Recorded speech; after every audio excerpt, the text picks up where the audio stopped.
Сәлеметсіздер ме, құрметті көрермендер? Бүгін сіздермен өте маңызды тақырыпта сөйлескім келеді. Буын ауруы, тізе ауруы, иық, шынтақ, бел ауруы. Таңертең орнынан тұрғанда сыртылдайтын буындар, баспалдақтан түскенде пайда болатын ауырсыну.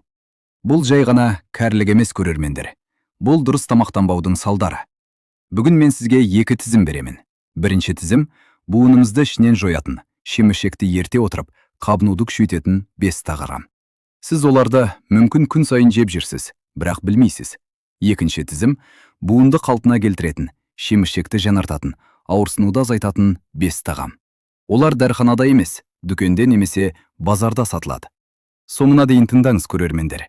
Өйткені бүгінгі видеодан кейін сіздің буындарыңызда 10 жылға жасаруы мүмкін. Бастайық. Тізімге кіріспес бұрын буын дегеніміз не екенін қысқаша түсіндіріп алайын. Буын екі сүйектің қосылатын жері. Сол жерде шеміршек бар. Шеміршек серпінді, тегіс, жұмсақ қабат. Ол буынды соққыдан қорғайды, қозғалысты жеңілдетеді. Шеміршектің ішінде буын сұйықтығы бар. Ол майлағыш сияқты жұмыс істейді. Буын ауруының негізгі себебі осы шеміршектің бұзылуы. Шеміршек жұқарады, буын сұйықтығы азаяды, сүйектер бір-біріне тиеді. Ауырсыну сол кезде басталады. Енді ең маңызды сұрақ: шеміршекті не бұзады? Жасынан бөлек тамақ. Дұрыс емес тамақ шеміршекті ішінен жояды, ал дұрыс тамақ оны қалпына келтіреді. Міне, осы туралы бүгін айтамын. Бастайық бірінші зиянды тағамнан. Ол қант және тәтті сусындар. Көрермендер, қант буынның ең үлкен жауы. Бұл қатты айтылған сөз сияқты көрінуі мүмкін, бірақ ғылым дәл осыны дәлелдейді. Неге солай? Қант қанға сіңгенде инсулин бөлінеді. Инсулин деңгейі жиі жоғарыласа, ағзада қабыну процесі күшейеді. Қабыну буын ауруының тікелей себебі. Яғни тәтті жеген сайын буыныңыздағы от маздай береді. Тәтті сусындар, газдалған су, шырын қораптары, дайын компоттар. Бұлар тіпті қауіптірек. Өйткені сұйық қант қанға бірден сіңеді. Бір шөлмек газдалған тәтті суда 11-12 шай қасық қант бар. Бір рет ішіп алсаңыз, буынға тікелей соққы. Тіпті диеталық деп жазылған сусындар да зиян. Олардың ішіндегі жасанды тәттілендіргіштер де қабынуды туғызады. Не жасау керек? Тәтті сусынды таза судың, шөп шайының, қымыздың немесе айранның алмастырыңыз. Тәттіні мүлде жемеймін деудің қажеті жоқ. Мөлшерін азайтыңыз. Күнде 1-2 кесінен артық тәтті жемеңіз. Ал газдалған тәтті су мүлде тізіммен алыңыз. Бірінші зиянды тағам: қант және тәтті сусындар. Буынның от жағушысы. Екінші зиянды тағам: қызыл ет. Бірақ назар аударыңыз, көрермендер. Мен қызыл ет жемеңіз деп айтпаймын. Мен шамадан тыс жемеңіз деп айтамын. Шошқа еті, сиыр еті. Олардың ішінде арахидон қышқылы бар. Бұл қышқыл ағзада қабынуды туғызатын заттарға айналады. Аздап жесеңіз ештеңе болмайды. Бірақ күн сайын көп мөлшерде жесеңіз, буындардағы қабыну баяу, бірақ тұрақты күшейе береді. Өңделген қызыл ет тіпті қауіпті. Шұжық, сосиска, тұздалған ет. Бұлардың ішінде тек май мен ет қана емес, консервант, бояғыш, натрий нитраты деген заттар бар. Олар буын тінін тікелей зақымдайды. Қызыл еттің тағы бір мәселесі — пуриндер. Пуриндер ыдырағанда несеп қышқылы пайда болады. Несеп қышқылы буын ішіне кристалл түрінде шөгеді. Осыдан подагра деген ауру шығады. Подагра өте қатты ауырсыну беретін буын ауруы. Бас бармақ, тізе, білек буындары отша жанады. Не жасау керек? Қызыл етті аптасына 2-3 реттен артық жемеңіз. Орнына балық, тауық еті, бұршақ жеңіз. Ет жегенде қайнатып пісіріңіз, қуырмаңыз. Қайнатылған еттің зияны анағұрлым аз. Екінші зиянды тағам: шамадан тыс қызыл ет. Мөлшерін біліңіз. Үшінші зиянды тағам: ақ ұн өнімдері. Ақ нан, макарон, ақ күріш, бауырсақ, самса. Неге бұлар зиян?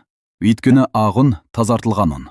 Оның ішінен дәннің ең пайдалы бөліктері талшық, витаминдер, минералдар алынып тасталған. Қалғаны тек крахмал. Крахмал денеде тез қантқа айналады. Яғни бір тілім ақман жесеңіз, қанта деп қант жегенмен бірдей. Нәтижесі дәл алдында айтқаным: инсулин секіреді, қабыну күшейеді, буын зардап шегеді. Ақ нанның тағы бір мәселесі — глютен. Кейбір адамдарда глютенге сезімталдық бар. Олар білмей ақ нан жей береді, ал денесінде аутоиммундық қабыну жүреді. Буын ауруы осының бір белгісі болуы мүмкін. 60-тан кейін ас қорыту баяулайды. Ақ ұн өнімдері одан да баяу қорытылады. Ішекте ашиды, зиянды бактерияларды тамақтандырады. Ол бактериялар бөлетін улы заттар буынға жетеді. Не жасау керек? Ақ нанды қара нанға, Дән наны немесе жүгері нанына алмастырыңыз. Макаронның орнына дән қосылған кеспе немесе қарақұмық жеңіз. Толық дән өнімдері талшыққа бай, ас қорытуды жақсартады, қабынуды азайтады.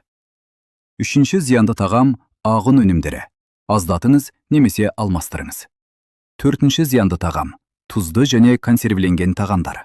Тұз өмірге қажетті зат. Тұзсыз адам өмір сүре алмайды. Бірақ артық тұз буынға тікелей зиян.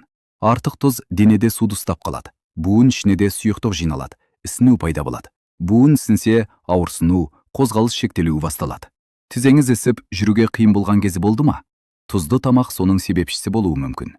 Консервіленген тағамдардың консерві балық, консерві ет, дайын сорпа қораптары, чипсінің ішінде тұз мөлшері алапат.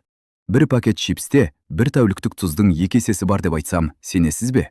Ал дайын сорпа немесе лапша қораптарында тұздан бөлек глутамат натрий деген зат бар. Ол буын тінін зақымдайды. Маринатталған көкөністер де артық тұзды.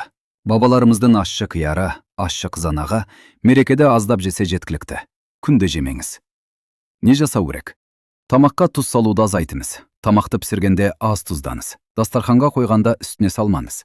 Тұздың орнына дәмхош шөптерді қолданыңыз. Кекіре, ақжелкен, жусан, зімбір. Олар тағамға дәм береді, ал буынға керісінше пайдалы. Төртінші зиянды тағам артық тұз және консерві. Тұзды аяңыз. Бесінші зиянды тағам маргарин және трансмайлар. Маргарин деген не? Ол өсімдік майын химиялық жол арқылы қатайтып жасаған жасанды май. Осы қатайту процесінде трансмай қышқылдары пайда болады. Олар ағзаға мүлде жатсады. Трансмайлар денеге сіңгенде жасуша қабырғасына кіріп кетеді. Жасуша дұрыс жұмыс істей алмайды. Қабыну реакциялар басталады. Буын ішіндегі тіндер зақымдалады. Маргаринді қайда жиі кездестіресіз? Нан тоқаш өнімдерінде, кексте, печеньеде, вафлида, пирогта, дайын кремдерде, арзан шоколад өнімдерінде, тез дайындалатын дайын тағамдарда, пицца, пирожки. Сатып алар алдында құрамын оқымыз. Маргарин, өсімдік майы гидрогенделген, кулинарлық май деген жазылар. Трансмай бар деген белгі. Сарымай ше? Сарымай табиғи өнім. Аздап жесе зиянсыз, тіпті пайдалы. Бірақ маргарин табиғи емес, зиянды. Не жасау керек? Маргаринді үйден мүлде алыңыз. Тамақ пісіргенде сарымай немесе зәйтін майын қолданыңыз. Дүкенден өнім алғанда маргарин жоқтарын таңдаңыз. Бесінші зиянды тағам. Маргарин және трансмайлар. Олар буынның жасырын жауы. Міне көрермендер, 5 зиянды тағамды айтып шықтық. Қайталайын. Қант пен тәтті сусындар, шамадан тыс қызыл ет, ағын өнімдері, артық тұз бен консерві, маргарин мен трансмайлар. Енді ең жақсы жаңалық. Осы 5 тағамды тізінен алып тастасаңыз, буын ауруымыз 6 айдың ішінде елеулі азаяды. Бұл менің сөзім емес, ғылымның сөзі. Бірақ тек жемеу жеткіліксіз. Буынды қалпына келтіру үшін дұрыс тағам керек. Және дәл қазір мен сізге сол тағамдар туралы айтып беремін. Бірінші тағам – сорпа. Бірінші емдеуші тағам – сорпа. Дәлірек айтсам, сүйек сорпасы. Бабаларымыз буын ауырған адамға не берді? Сорпа. Ауырған адамға не берді? Сорпа. Жолаушыға жол азығы не болды? Қатырылған сорпа. Олар сорпаның сырын бізден жақсы білді. Сорпаны ұзақ қайнатқанда сүйектен коллаген бөлінеді. Коллаген буын шеміршегінің негізгі кірпіші. Шеміршек негізінен коллагеннен тұрады. 60-тан кейін ағза коллаген өндіруді азайтады. Буын жұқарады. Ал сорпа сол коллагенді тікелей береді. Сорпада глицин деген амин қышқылы бар. Глицин буын ішіндегі сұйықтықты қалыптастырады. Есіңізде ме, буын майлағышы туралы айтқаным? Сол майлағыш глициннен жасалады. Сорпа ішкен сайын буын майлағышы қалыпқа келеді. Желатин сорпаның тағы бір ғажайыбы. Желатин ішек қабырғасын жазады. Ішек сау болса, буынды қабындыратын улы заттар қанға өтпейді. Осы тізбек өте маңызды.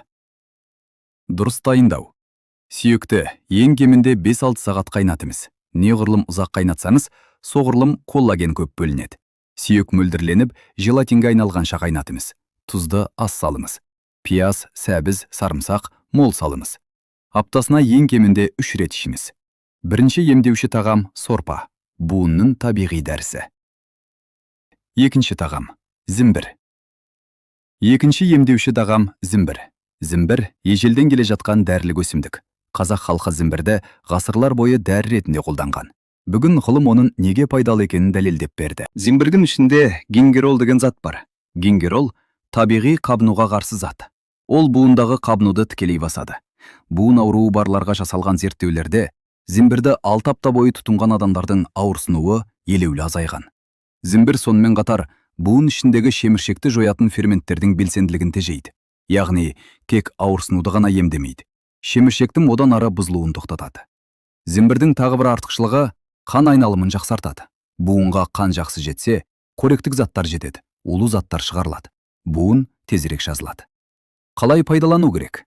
Таңертең аш қарынға, жылы суға, жаңа зімбірдің бір кесімін тіліп салыңыз. 10 минут демдеңіз, ішіңіз. Тамаққа қосыңыз. Ет пісіргенде сорпаға, шайға. Кептірілген зімбір ұнтағы да жақсы. Дәмхош ретінде қолданыңыз. Күнде 1-2 грамм жеткілікті мөлшер.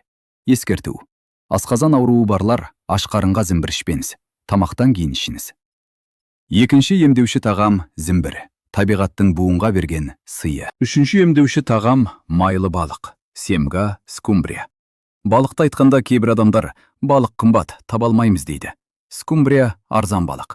Ол кез келген дүкенде бар, ал оның пайдасы аса зор.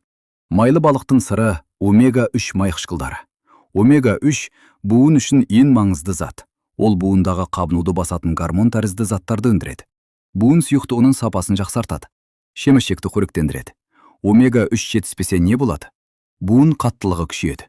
Таңертең тұрғанда буын 1-2 сағатқа дейін жылынбайды. Бұл омега-3 жетіспеушілігінің белгісі. Зерттеулер көрсеткен, аптасына 2 рет майлы балық жеген адамдарда буын ауруының белгілері 3 айдың ішінде 30%-ға азайған. 30% бұл үлкен нәтиже. Семга мен скумбриядан бөлек сельд те омега-3-ке бай. Тіпті шамалы мөлшерде де пайда бар. Қалай жеу керек? Қайнатып немесе пісіріп жеңіз. Қуырмаңыз. Қуырғанда омега-3 жойылады. Майлы балықты аптасына 2 рет жесеңіз жеткілікті. Ішіне лимон шырынын тамызып жесеңіз, пайдасы одан да артады. Стәрумені омега-3-тің сіңімін жақсартады. Үшінші емдеуші тағам майлы балық. Буынның майлағышы. Төртінші емдеуші тағам зәйтін майы. Зәйтін майы жүздеген жылдан бері дәрілік өнім ретінде пайдаланылып келеді. Жерорта теңізі жағалауындағы халықтар гректер, итальяндар, испандар ұзақ өмір сүреді. Олардың ұзақ өмір сүруінің бір сыры зәйтін майы. Зәйтін майының ішіндегі олеокантал деген зат аспирин сияқты жұмыс істейді. Қабынуды басады, буын ауруын азайтады. Бірақ аспириннен айырмашылығы ол асқазанды тітіркендірмейді, бауырға зиян емес. Зәйтін майындағы полифенолдар буын шеміршегін зақымдайтын еркін радикалдарды жояды. Еркін радикалдар жасушаны тотықтыратын зиянды молекулалар. Олар шеміршекті ішінен бұзады. Зәйтін майы соның алдын алады. Тағы бір пайдасы. Зәйтін майы Д-дәруменнің сіңімін жақсартады. Д-дәрумені сүйек пен буын үшін өте маңызды. Зәйтін майымен бірге жесеңіз, Д-дәрумені 2 есе жақсы сіңеді. Қалай пайдалану керек? Таңертең аш қарынға 1 ас қасық зәйтін майын ішіңіз, немесе салатқа, дайын тамаққа тамызыңыз. Қуыруға зәйтін майын қолданбаңыз. Қызғанда пайдалы қасиеті жоғалады. Тек суық күйінде қолданыңыз. Зәйтін майын сатып алғанда экстра вержин деп жазылғанын алыңыз. Ол бірінші суық сұғу майы. Ең пайдалысы сол. Төртінші емдеуші тағам зәйтін майы. Буынның табиғи аспирині.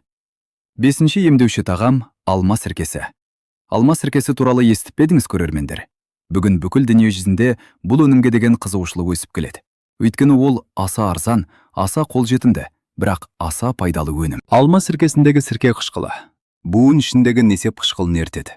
Есіңізде ме подагра туралы айтқаным? Подаграда несеп қышқылы кристалл түрінде буынға шөгеді. Алма сіркесі сол кристалдарды ерітіп, бүйрек арқылы шығарады. Алма сіркесі буын айналасындағы тіндерге де жеткізіледі. Ол ісінуді азайтады, қан айналымын жақсартады, буын ауырсынуын бәсеңдетеді. Алма сіркесіндегі магний бұлшық ет тырысуын тоқтатады. Түнде аяқтың тырысуынан оянасыз ба? Бұл магний жетіспеушілігінің белгісі. Алма сіркесі соны толтырады. Тағы бір пайдасы, алма сіркесі ас қорытуды жақсартады. Асқазан қышқылы азайған кезде тамақ дұрыс қорытылмайды, пайдалы заттар сіңбейді. Алма сіркесі асқазан қышқылын қалыпқа келтіреді. Тамақтан кейін буын ауруы күшейетін адамдар бұл байланысты білсін. Қалай пайдалану керек?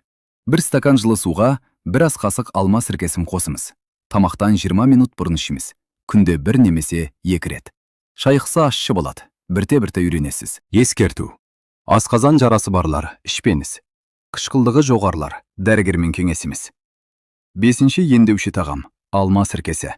Буынның ішкі тазалаушысы. Міне көрермендер, барлық 10 тағамды айтып шықтық. Жемеңіз деген 5 тағам. Қант пен тәтті сусындар буынды қабындырады. Шамадан тыс қызыл ет, несеп қышқылын арттырады. Ағын өнімдері қабынуды күшейтеді. Артық тұз бен консерве ісінуге апарады. Маргарин мен трансмайлар жасушаны зақымдайды. Жеу керек 5 тағам. Сорпа коллаген береді. Зімбір қабынуды басады. Майлы балық буынды майлайды. Зәйтін майы шеміршекті қорғайды. Алма сіркесі буынды тазалайды. Өзімнің тәжірибемнен айтайын. Буын ауруымен келген науқастарынан тамақтану тәртібін өзгертуін сұрағанда 3-6 айдың ішінде елеулі жақсарғанын көрдім. Дәріде керек болатын жағдайлар бар. Бұл рас. Бірақ тамақтанусыз ешбір дәрі толық нәтиже бермейді. Бүгінден бастаңыз. Ертең таңертең 1 стакан жылы суға зімбір салыңыз. Тамаққа зәйтін майы тамызыңыз. Демалыс күні сүйек сорпасы пісіріңіз. Аптасына 2 рет балық жеңіз. Осы 4 қадам сіздің буындарыңызды 6 айда танымастай өзгертеді. Бүгінгі видео пайдалы болды деп ойласаңыз, лайк басыңыз. Достарыңызға, туыстарыңызға жіберіңіз. Олардың да буыны ауырып жүрген шығар. Жазылыңыз. Алдағы видеолар одан да маңызды болады. Денсаулықтарыңыз мықты болсын. Буындарыңыз сау болсын, құрметті көрермендер.